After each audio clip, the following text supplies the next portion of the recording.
Welcome to वायझेड channel. चला मित्रांनो, तर आज आपण शिकणार आहोत dividend policy and firm value. आपण डिव्हिडंड म्हणजे काय, फर्म व्हॅल्यू म्हणजे काय. फर्म व्हॅल्यू म्हणजे मी तुम्हाला माहिती आहे, मागच्या लेक्चरमध्ये शिकवलेलं आहे. आता डिव्हिडंड म्हणजे काय, आता आपण शिकणार आहोत डिव्हिडंड पॉलिसी. डिव्हिडंड कसं माहिती काय, एकूण 3 सायंटिस्ट होते. 3 सायंटिस्टनी 3 वेगवेगळे अप्रोचेस दिलेले आहेत. आपण ते पण त्यांचे वेगवेगळे फॉर्म्युला आहेत आणि 10 मार्काला हा क्वेश्चन आपल्या युनिव्हर्सिटीच्या एक्झामला पडणार आहे. चला, तर अशा प्रकारे आपण डिव्हिडंड म्हणजे पहिला शिकून घेऊ. आता बघा, आपल्याला माहित आहे की लास्टला बघा पॅट येते, प्रॉफिट आफ्टर टॅक्स. त्याच्यामधनं आपण समजा प्रेफरन्स डिव्हिडंड मायनस केलो तर उरलेलं काय येते, earning available to equity share holder. बरोबर, earning available to equity share holder. ठीक आहे. आता ते समजा 10 लाख रुपये आहे. ठीक आहे, म्हणजे कंपनीने अर्न केलेलं आहे, earning available to equity share holder 10 lakh आहे. म्हणजे कंपनीनं अर्न केलेलं उरलेलं सगळं टॅक्स वगैरे सगळं जाऊन अवेलेबल इक्विटी शेअर होल्डरला 10 लाख आलेलं आहे. तर कंपनी काय डिसाईड करते माहितीये का, कंपनी 5 लाख रुपये आणि 5 लाख रुपये असं दोन डिवाइड करते. आता हे समजा 5 लाख रुपये शेअर होल्डर वाल्यांना डिस्ट्रीब्यूट केली, शेअर होल्डर ना डिस्ट्रीब्यूट केली तर त्यांना म्हणते डिव्हिडंड. कळालं का, त्यांना म्हणते डिव्हिडंड. आणि 5 लाख रुपये समजा स्वतःकडे ठेवून घेतली पुढच्या इन्व्हेस्टमेंटसाठी किंवा पुढच्या कुठल्या पण वाटचालीसाठी, त्याला आपण रिझर्व्ह सरप्लस म्हणतो, पण त्याला इथं रिटेंड म्हणतो. Retained earning. कळालं का, म्हणजे 5 लाख रुपये हे शेअर होल्डरने डिस्ट्रीब्यूट केली त्याला म्हणते डिव्हिडंड, आणि स्वतःजवळ ठेवून घेतली तर कंपनी त्याला म्हणते रिटेंड अर्निंग. ठीक आहे. आता म्हणजे डिव्हिडंड म्हणजे तुम्हाला कळालं आहे की डिव्हिडंड समजा earning available to share holder मधलं काही पार्ट समजा त्यांनी शेअर होल्डरवाल्यांना दिले, डिस्ट्रीब्यूट केले तर डिव्हिडंड म्हणते, आणि स्वतःकडे ठेवून घेतले तर रिटेंड अर्निंग म्हणते. ठीक आहे. आता आपण त्याचे 3 अप्रोचेस बघू. एक मिनिट.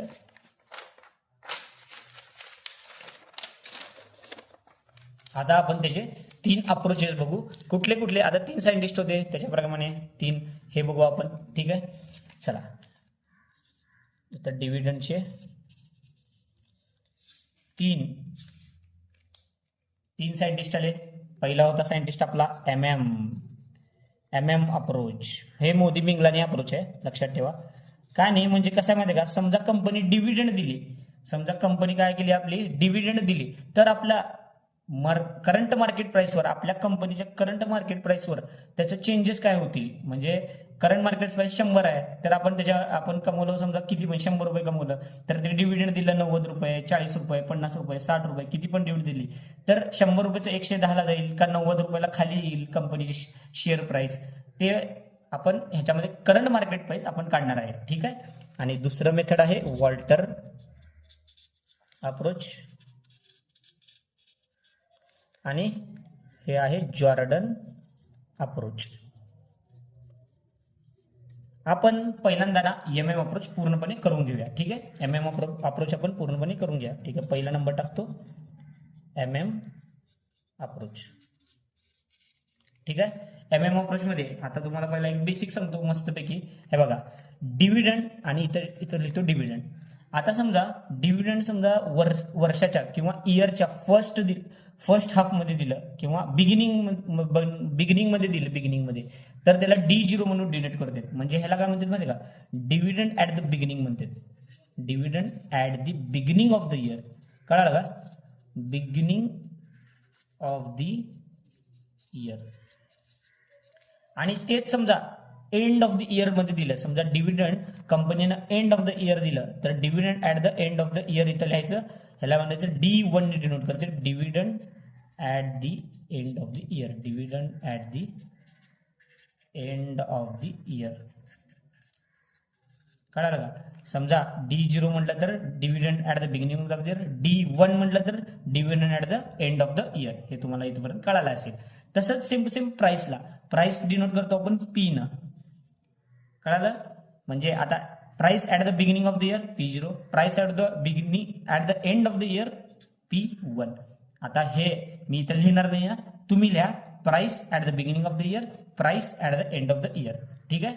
मी आता डायरेक्ट तुम्हाला एम एम अप्रोचचा फॉर्म्युला सांगतो, त्या फॉर्म्युल्यानुसार आपण जाऊया. ठीक आहे. एकच सेकंड. ठीक आहे. हे बघा, P0 is equal to, P0 म्हणजे तुम्हाला माहिती आहे, P0 म्हणजे काय, price at the beginning of the year, P1 plus D1 divided by 1 plus KE.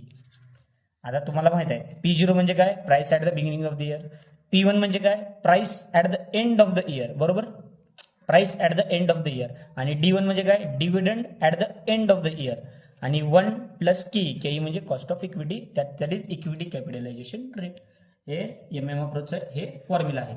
तसंच समजा जेव्हा आपण प्राइस काढतो तेव्हा आपल्याला व्हॅल्यू ऑफ द फर्मचं पण आपल्याला फॉर्म्युला आहे, हे तुम्हाला पाठच करावं लागेल. दोन गोष्टी त्या बघा, व्हॅल्यू ऑफ फर्म हा त्याचा फॉर्म्युला आहे, मी इथं लिहितो बघा, N प्लस डेल्टा N, ह्याला P1 ने हे केलं, minus I plus E divided by 1 plus KE. हे तुम्हाला 100% सांगतो, MM अप्रोचेस पेपरला पडणार आहे. हे दोन फॉर्म्युले तुम्हाला पाठच करावं लागतील 100%, एक लक्षात ठेवा, हे तुम्ही पाठ करा, ठीक आहे.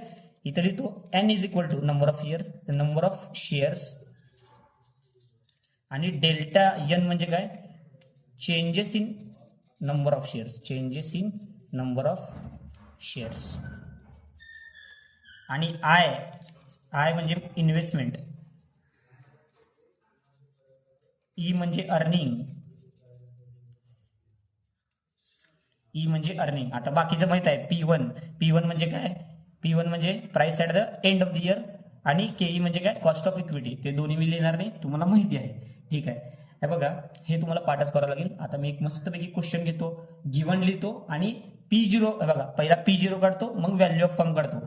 समजा आपल्या कंपनीला नवीन इन्व्हेस्टमेंट पाहिजे, बरोबर, इन्व्हेस्टमेंट पाहिजे, तर नंबर ऑफ शेअर्स वाढतील म्हणून किती चेंज होणार आहे ते लिहिणार आहे. म्हणजे हे दोन्ही मिळून नंबर ऑफ शेअर्स, आपल्याकडे नंबर ऑफ शेअर्स पहिला किती होते आणि आता वाढणार किती ते केलं, इंटू P1 केलं, price of the end of the year, minus investment किती आहे आपला, बरोबर का नाही. इन्व्हेस्ट समजा आपल्याला आपल्या कंपनीला नवीन इन्व्हेस्टमेंट पाहिजे 10 लाख 20 लाख, ते प्लस अर्निंग किती आहे डिवाइड बाय 1 प्लस KE, असा तो फॉर्म्युला आहे. अशा प्रकारे हा इथे संपलेला आहे. आता मी मस्तपैकी क्वेश्चन घेतो, ठीक आहे, 1 मिनिट. इथं मी क्वेश्चन लिहिलेला आहे, तुम्हाला थांबायचं, दिसतंय का बघा, दिसतंय का बघा आता, ओके, ठीक आहे, चला, ओके, चला, मी इथं लिहितो, AB engineering limited belongs to risk class for which capitalization rate is 10%. इथं बघा, कॅपिटलायझेशन रेट इज 10%, म्हणजे काय दिलंय, KE दिलंय, KE इज इक्वल टू 10%. मी गिवन लिहिलो, लक्षात ठेवा, इथं गिवन लिहितो, given, KE is equal to 10%. It currently has outstanding 10,000 shares, म्हणजे N is equal to 10,000 shares, बरोबर, 10,000 शेअर्स. नंतर काय, त्याचं सेलिंग ॲट ₹100 इच, म्हणजे P0 दिलेलं आहे का, 100 रुपीज दिलेलं आहे का बघा, 100 रुपये त्याचं प्राइस दिलेलं आहे. The firm is कंटिन्युइंग in declaration of ₹5 share at the end of the current financial year. बघा, इथं D दिलेला आहे, डिव्हिडंड किती दिलाय, ₹5, अजून किती दिलंय, at the end of the year म्हणजे काय, D1 दिलेला आहे, ठीक आहे. It expect to have a net income of ₹. Net income म्हणजे काय, आपलं अर्निंग आहे, अर्निंग किती दिलंय, 1 लाख रुपये, 1 लाख मी इथे लिहिलो, 1 लाख रुपये. And has a proposal for making new investment of ₹2 lakh. आता नवीन इन्व्हेस्टमेंट पाहिजे आपल्या कंपनीला 2 लाख रुपये, ठीक आहे, 2 लाख रुपये. Calculate the value of the firm when dividends are not paid आणि आर पेड. हे दोन गोष्टी आपल्याला काढा म्हणले, की डिव्हिडंड समजा मी पे केलं तर माझी करंट मार्केट प्राइस किती राहील आणि माझं व्हॅल्यू ऑफ फर्म किती राहील, आणि समजा मी डिव्हिडंड पेड केलं, बघा पेड केलं तर माझी व्हॅल्यू किती राहील, बरोबर. चला, तर मग आता आपण काय करू, डिव्हिडंड्स आर पेड आणि डिव्हिडंड्स आर नॉट पेड असं दोन हे करतो, ठीक आहे. लक्ष द्या, 100% एकदम फोकस, लय खूपच महत्वाचा चॅप्टर आहे, 10 मार्काला पडणार आहे, ठीक आहे. डिव्हिडंड्स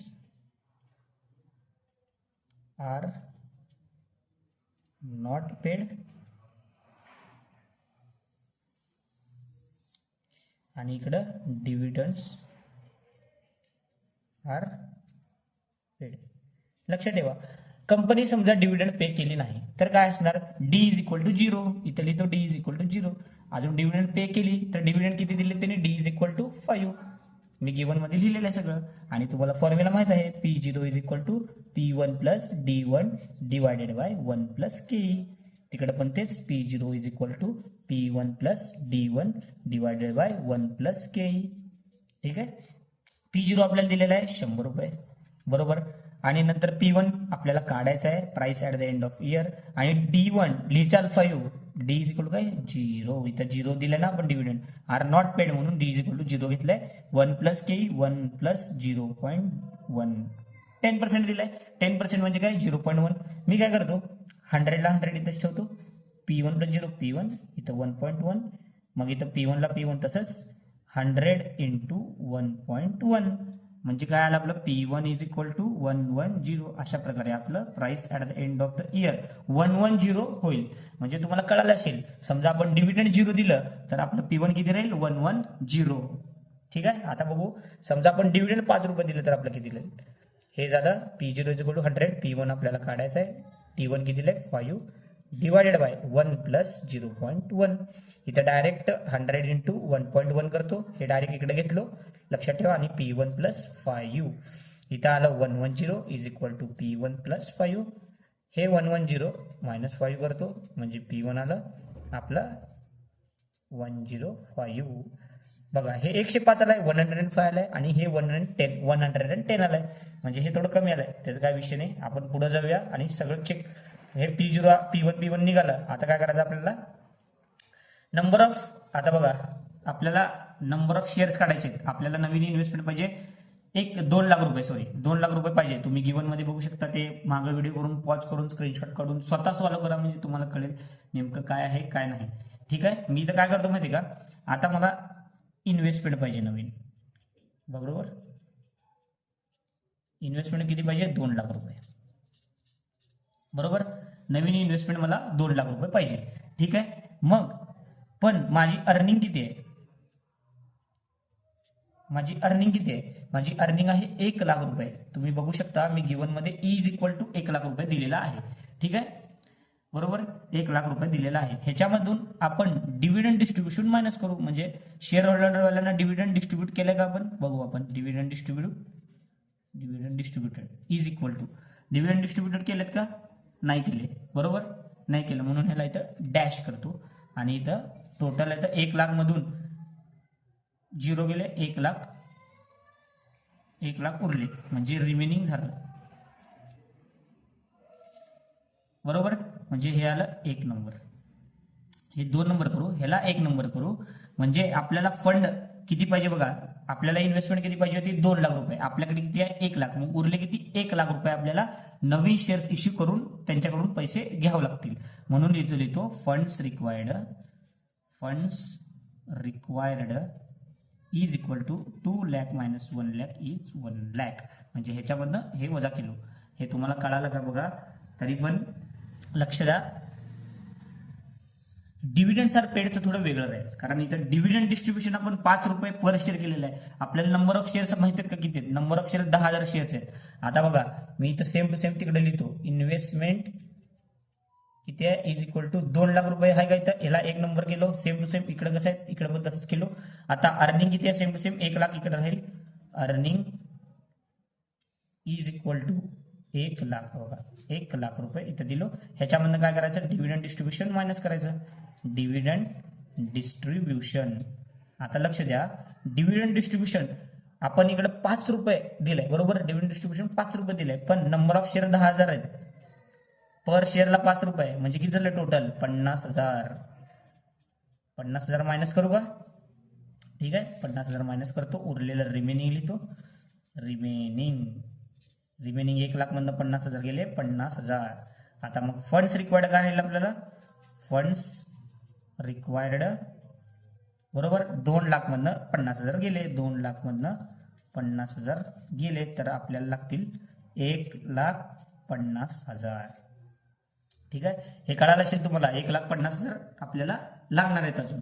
तर number of shares delta N काढावं लागेल, changes in number of shares काढावं लागतील. हे लक्षात ठेवा, 1 लाख आणि 1.5 लाख. आता changes in number of shares मी इथं काढतो, लक्ष द्या. ठीक आहे. Delta N is equal to इकडे किती पाहिजे 1 लाख रुपये पाहिजे, पण आपल्याला P1 ने इकडे करावं लागतील. आणि इकडे किती पाहिजे आपल्याला, किती आहे इकडे 1.5 लाख आहे ना, 1.5 लाख डिवाइड बाय P1. ठीक आहे. हे बघा 1,00,000 डिवाइडेड बाय P1 करतो. P1 1,00,000 डिवाइडेड आहे. इकडे P1 किती काढलाय आपण 110 काढलाय आणि या साईडला P1 किती काढलाय 105 काढलाय. तुम्ही बघून घ्या, आपण P1 वर काढलेला आहे बरोबर आहे. बघा तुम्हाला पेज दाखवतो. इथे या साईडला 110 काढलेला आहे, या साईडला 105 काढलेला आहे. तर बघा 110 105 ठीक आहे. आपण आता कॅल्क्युलेटर एक मिनिट सॉरी हां आपला कॅल्क्युलेटर आला 1,00,000 डिवाइडेड बाय 110 909.999 पॉईंटमध्ये. आपण शेअर्स कधी पॉईंटमध्ये देतो का? नाही देत. म्हणून मी काय करतो त्या दोघांना तसंच ठेवतो, म्हणजे मला व्हॅल्यू ऑफ फर्मला ना थोडं इझी सॉल्व्ह करता येईल. ठीक आहे. आता लक्ष द्या, व्हॅल्यू ऑफ फर्मला महत्वाचं आहे. या दोघांना पण कसं पॉईंटमध्ये आन्सर येते. आपण नंबर ऑफ शेअर्स कधी पण पॉईंटमध्ये देतो का? नाही देत बरोबर. मग त्यामुळे मी त्याला तसंच ठेवतो, कारण मला व्हॅल्यू ऑफ फॉर्म मध्ये त्याला यूज होईल. ठीक आहे. आता व्हॅल्यू ऑफ फॉर्मचं मी इथं फॉर्म्युला लिहितो. Value of form is equal to N plus delta N bracket complete P1 minus I plus E divided by काय 1 प्लस के. ठीक आहे. इकडे पण same VF is equal to bracket N plus delta N P1 minus E plus I divided by 1 plus K E. ठीक आहे. आता बघा number of shares आपल्याला माहिती आहे 10,000 आहेत, प्लस डेल्टा एन किती आहे 1,00,000 डिवाइडेड बाय 110. P1 आपण इकडे किती काढलंय 110 मायनस इन्व्हेस्टमेंट किती आहे आपलं 2,00,000 प्लस अर्निंग किती आहे 1,00,000. लक्षात ठेवा 1,00,000 इकडे लिहिलोय पण लक्षात ठेवा हे ह्याच्यातच आहे. ठीक आहे. 1 plus K 1 plus 0.1. Same to same मी इकडे पण तसंच लिहून टाकतो. VF इज इक्वल टू बघा इकडे 10,000 शेअर्स प्लस डेल्टा एन इथे लिहितो 1,50,000 डिवायडेड बाय 105. ह्याला ब्रॅकेट करतो. P1 किती आहे 105 minus 2,00,000 plus 1,00,000 divided by 1 plus 0.1. आता मी हे तुम्हाला डायरेक्ट कॅल्क्युलेटरवर सांगतो हे कसं करायचं. लक्ष द्या. पहिला 1,00,000 घ्या. हे 1,00,000 जे आहे वर तुम्हाला आता हे इथून दिसते का बघा. इथून मी खाली करतो आणि बघा मी कॅल्क्युलेटर करून दाखवतो.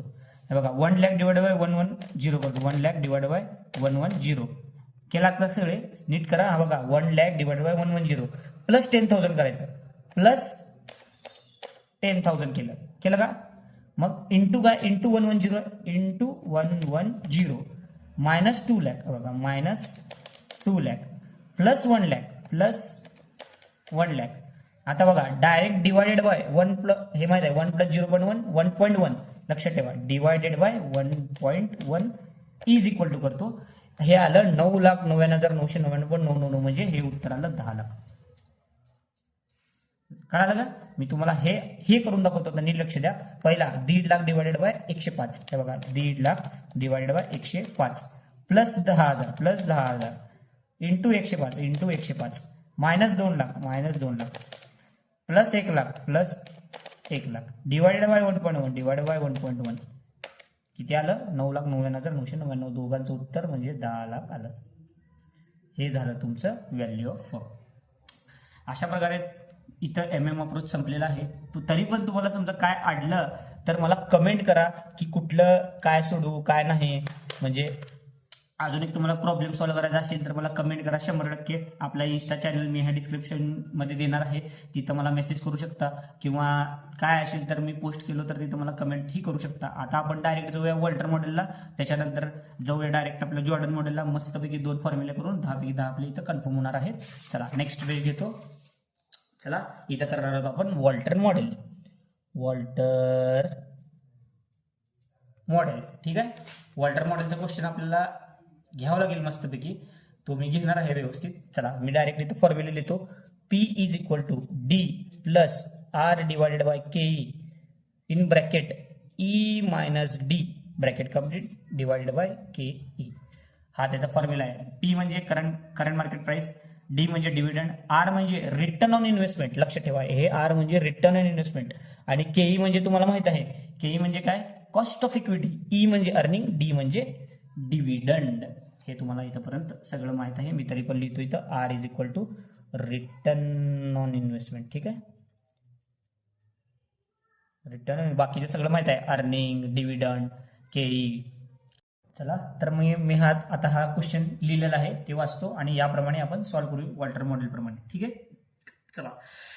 XYZ limited earn ₹10 per share. आता काय म्हटलं त्यांनी, म्हणजे अर्निंग दिलंय ₹10 पर शेअर. ठीक आहे, पर शेअर. ठीक आहे, हे समजून घ्या तुम्ही. Capitalization rate and return on investment are 10% and 12%. बघा, पहिला कॅपिटलायझेशन रेट दिलाय, मग रिटर्न ऑन इन्व्हेस्टमेंट दिलाय, म्हणजे KE दिलाय 10%, आणि रिटर्न ऑन इन्व्हेस्टमेंट म्हणजे स्मॉल आर दिलाय किती 12%. आता 12% म्हणल्यावर 0.10 झालं, 0.12 झालं. ठीक आहे, ओके, हे तर तुम्हाला माहिती आहे. काय म्हणलंय, determine the optimum dividend pay out ratio and the price of the share at the payout. आता बघा, कंपनी काय म्हणली, माझी अर्निंग ₹10 आहे, पण मला हे सांगा की मी समजा ₹10 मधनं ₹5 दिलो किंवा ₹6 डिव्हिडंड दिलो, तर माझी शेअर प्राइस किती राहील आणि माझं ऑप्टिमम डिव्हिडंड पे आउट रेशो, म्हणजे मी समजा डिव्हिडंड दिलो तर माझी करंट मार्केट प्राइस, कुठल्या डिव्हिडंडला प्राइस ही जास्त राहील, म्हणजे प्राइस ज्याचं जास्त असेल ते. समजा मी इथं D=0 घेतलो, फर्स्ट लिहितो, D=0 घेतलो, म्हणजे डिव्हिडंड पे आउट रेशिओ मी 0% घेतलो. डिव्हिडंड पे आउट रेशिओ हे 0% घेतलो. ठीक आहे, 0% घेतलो, म्हणजे D=0 झालं. मी या फॉर्म्युलेमध्ये पुटअप करून टाकतो आता डायरेक्ट, तुम्ही लक्ष द्या. P डिव्हिडंड मी 0 दिलो म्हणून 0 घेतलो, प्लस आर काय आहे आपलं, रिटर्न ऑन इन्व्हेस्टमेंट, म्हणजे 0.12 डिवायडेड बाय KE किती आहे आपलं 0.10, आणि अर्निंग किती आहे आपली, अर्निंग किती आहे 10, मायनस आपले डिव्हिडंड किती आहे 0 डिवायडेड बाय आपलं KE किती आहे 0.10. काय नाही, कॅल्क्युलेटर घ्यायचं, सॉल्व्ह करायचं. पहिला हे 0 तर गेलं, 0.12 divided by 0.10 into 10 divided by 0.10, उत्तर आलं 120. म्हणजे समजा आपण डिव्हिडंड काहीच दिलं नाही तर आपलं प्राइस किती राहील 120. समजा आपण डिव्हिडंड ₹2.5 दिलो, डिव्हिडंड पे आउट रेशिओ समजा 25% दिलो, आता इथं 0% दिलंय. आता मी नवीन पेज घेतो, तुम्ही लक्ष द्या. ठीक आहे, नवीन पेज घेतो, समजा सेकंड लिहितो इथं. समजा डिव्हिडंड पे आउट रेशिओ समजा 25% केलो, 10चं 25% किती 2.5, म्हणजे डिव्हिडंड मी ₹2.5 दिलो, तर माझं हे किती राहील. आता P मी पुन्हा एकदा फॉर्म्युला लिहितो, तुम्ही एकदा बघून घ्या. D+R डिवायडेड बाय KE हे किती आहे E-D डिवायडेड बाय KE. ठीक आहे, डिव्हिडंड किती आहे तर 2.5 लिहितो, डिवायड बाय 0. हे किती आहे 12 आहे, 0.10. E किती आहे ₹10 मायनस 2.5 डिवायडेड बाय KE किती आहे आपलं 0.10. तर आन्सर बघा, आता मी इथं कॅल्क्युलेटर ठेवतो, बघा 0.12 into 0.12 divided by 0.10 kilo into 10 minus 2.5 into 7.5 झालं, 7.5 प्लस 2.5 प्लस 2.5 डिवायडेड बाय 0.10, 115 आला आन्सर. बघा, समजा आपण डिव्हिडंड समजा 0 दिला असता तर आपल्याला 120, आणि डिव्हिडंड समजा 2.5 दिला असता तर 115. तर थर्ड देतो, डिव्हिडंड पे आउट रेशिओ समजा 50% केलो मी. 50% म्हणजे किती, मी ₹5 दिलो, ₹5 दिलो, तर माझं प्राइस किती राहील बघा. आता प्राइस किती राहील बघा, डिव्हिडंड ₹5 राहील, plus 0.12 divided by 0.10, 10 minus 5 bracket complete divided bye आपला 0.10. मी आता डायरेक्ट कॅल्क्युलेटर घेतो, 0.12 divided by 0.10 into 5 into 5 plus 5 divided by उत्तर किती आलं बघा 51. पुन्हा एकदा चेक करतो, बघा 0.12 divide by 0.10 into 5 plus 5 divided by 0.10, 110 आलं बघा. हे असं थोडं कॅल्क्युलेटरचा घोळ असतो, लक्षात ठेवा, हे तुम्हाला कळालं असेल. आता मी काय करतो, डिव्हिडंड पे आउट रेशिओ आता 50 दिलो, डायरेक्ट 100%, म्हणजे डिव्हिडंड मी पूर्ण 10च्या ₹10 देऊन टाकतो. डिव्हिडंड पे आउट रेशिओ डिव्हिडंड पे आउट रेशो किती आहे 100% आहे. म्हणजे डिव्हिडंड मी पूर्ण 10 रुपये देऊन टाकलो तर माझं प्राइस बघा 10 रुपये प्लस 0.12 डिवाइडेड बाय 0.10 10 मायनस 10 पैकी 10 देऊन टाकलो आणि हे आलं खाली 0.10. बघा हे 10 मायनस 10 0 झालं इंटू 0 हे पूर्ण झालं 10 plus 0 divided by 10 divided by 0.10 is equal to 100. 100 रुपये आला. तुम्ही एक विचार केलात का ज्या वेळेस आपण डिव्हिडंड 0 दिलं म्हणजे काहीच डिव्हिडंड दिले नाही सगळे पैसे कंपनी स्वतः ठेवून घेतली तेव्हा 120 आलाय आणि इथं 100% दिल्यावर 110 म्हणजे प्राइस कमी झाली आहे. आपल्याला विचारलेत काय प्राइस जास्त असायला पाहिजे मगच आपल्या कंपनीची व्हॅल्यू असेल. म्हणूनच आपण काय करणार डिव्हिडंड पे आउट रेशिओ समजा 0% असेल तरच त्याचं प्राइस 120 म्हणजे हाय राहील. म्हणून optimum dividend pay out ratio is equal to 0% आपण तिथे लिहिणार आहोत. हे आहे लास्ट आन्सर. कळालं का तुम्हाला. अशा प्रकारे वॉल्टर मॉडेल संपलेलं आहे. आता आपण घेणार आहे जॉर्डन मॉडेल. चला न्यू पेज घेतो पटकन जॉर्डन करतो. तुम्ही फक्त आपण अजून नेक्स्ट व्हिडिओमध्ये अजून प्रॉब्लेम सोडवणार आहे वॉल्टर मॉडेलचा जॉर्डन मॉडेलचा पण हा मेन आहे लक्षात ठेवा. चला जॉर्डन मॉडेल स्टार्ट करूया. ठीक आहे. जॉर्डन मॉडेलचं काय नाही एकदम सोपं आहे. P0 is equal to E1 bracket 1 नाही तर 1 नाही लक्षात ठेवा 1 minus B divided by KE minus B R लक्षात ठेवा. जॉर्डन मॉडेल हे ग्रोथ मॉडेल आहे. लक्षात ठेवा काय म्हणतात ग्रोथ मॉडेल आहे. आणि हे बी म्हणजे रिटेंड अर्निंग. आता बघा आपण तेव्हा शिकलो होतो की पॅट मायनस पीडी केला तर earning available to equity share holder राहील. ह्याच्यापैकी कंपनी समजा शेअर होल्डरला डिस्ट्रीब्यूट केली तर डिव्हिडंड झालं आणि स्वतःकडे ठेवली तर रिटेंड अर्निंग बरोबर. आता या ह्याला म्हणते हे रेशिओ मध्ये म्हटलं तर डिव्हिडंड पे आउट रेशिओ झालं डिव्हिडंड पे आउट रेशिओ आणि ह्याला काय म्हणतात रिटेंड अर्निंग रेशिओ. तुम्हाला माहित आहे ह्याला डी न डिनोट करतात ह्याला बी न डिनोट करतात हे कळून घ्या. स्मॉल बी म्हणजे काय रिटेंड अर्निंग. हे बी म्हणजे कळलं का तुम्हाला रिटेंड अर्निंग कळलं का. समजा स्वतःजवळ कंपनी काय ठेवून घेतली पैसे तर त्याला म्हणतात रिटेंड अर्निंग.